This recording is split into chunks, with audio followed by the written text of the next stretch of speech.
Hello again, everyone. It's Mike from Mike's Critters here with video number 13. As we can see here, we got a smaller tarantula. This is a Brazilian black tarantula. I think it's kind of one of the hot tarantulas in the market. Not being hot as in dangerous, but hot as in quite wanted in the pet trade. Very nice, small, and, they're kind of pretty little animal. Being a tarantula, we know she is a member of the arachnid family. And to be an arachnid again, you got 8 legs, 2 body parts, and your skeleton is not on the inside, it is on the outside. It's called your exoskeleton. And when you grow, you molt or shed your outer covering, your exoskeleton, to be able to grow. That is the most dangerous time, in my opinion, for a tarantula because they are extremely vulnerable. They roll over onto their back, kind of pump their body to crack open the exoskeleton, and then they pull their legs and then their body out. Then they have to be in a very nice, safe little spot to allow their exoskeleton to harden up, or else they are, again, quite vulnerable. So Brazilian black tarantulas obviously come from Brazil. They are an animal that lives underground.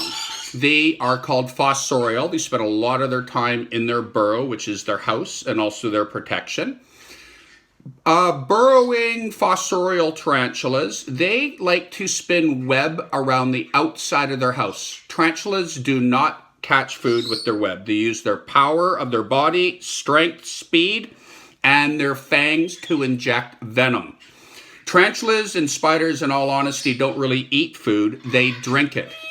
They bite a bug, say a grasshopper. The venom turns the inside of the bug into soup. Then they use their fangs like a straw and slurp up the bug soup. And then what's left is the outside of the bug.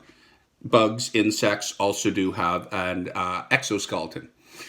All tarantulas are carnivores, the insects typically. I've seen them in nature videos eating quite a few other things, but then a lot of things eat them.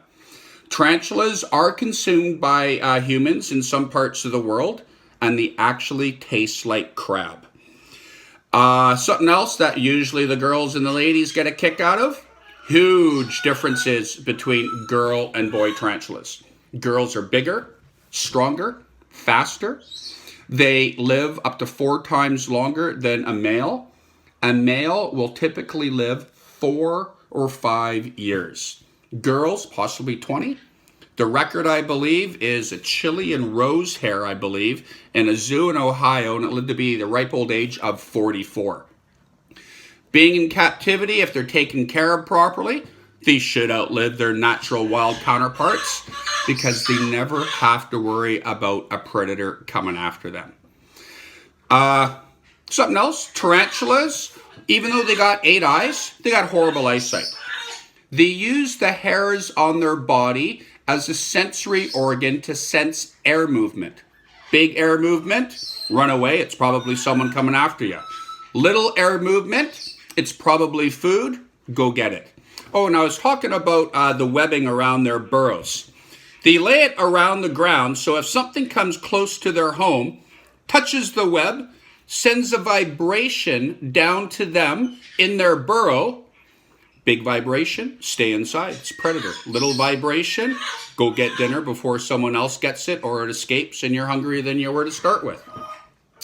And certain species do have the ability to flick their hairs. These hairs are an irritant. I can tell you in all honesty, I'm actually allergic to some of my pet tarantula's hairs. If they flick their hairs and it gets on me, I get hives and welts. I'm a fairly big guy, so if I had that reaction, I'm sure something a lot smaller that gets it in their eyes, their nose, or their mouth is going to be a lot more hurting or distracted by that all of a sudden than by someone my size. But it is definitely an irritant, and if I'm allergic, I'm sure there's lots of critters that might have the same reaction. So I hope you guys had fun, and I'm going to make a couple more videos for you. Thank you, and I hope everyone's being safe.